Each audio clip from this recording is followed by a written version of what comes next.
اعوذ باللہ من الشیطان الرجیم بسم اللہ الرحمن الرحیم السلام علی الحسین وعلی علی ابن الحسین وعلی اولاد الحسین وعلی اصحاب الحسین۔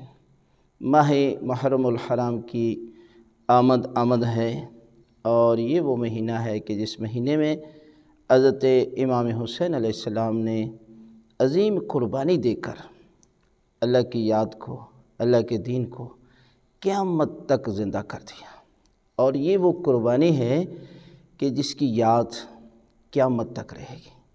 لہذا اس مہینے میں کچھ لوگ بڑے اعتراض کرتے ہیں، اور ان اعتراض میں سے ایک اعتراض یہ ہوتا ہے کہ کالے کپڑے نہیں پہننے چاہیے۔ تو یہ ہے کہ کالے کپڑے غم کی علامت ہے، اور کالے کپڑوں میں نماز بھی ہو جاتی ہے۔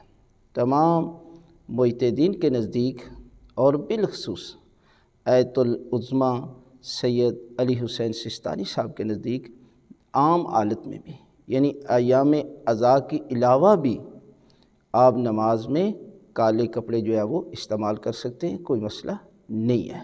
لہذا کالے کپڑے پہن کر نماز پڑھنے میں بھی کوئی حرج نہیں ہے، اور کالے کپڑے غم کی علامت ہے، اور ایام عزا میں تو بہت بڑا اجر اور بہت بڑا ثواب ہے۔ لہذا آپ ایام عزا میں کالے کپڑے لباس پہن کر نماز بھی پڑھ سکتے ہیں، اور بہت سارے اہل سنت برادران بھی کالا لباس پہنتے ہیں، اس لیے کہ اہل سنت ہو یا شیعہ ہو، یعنی حسینی ہونا چاہیے۔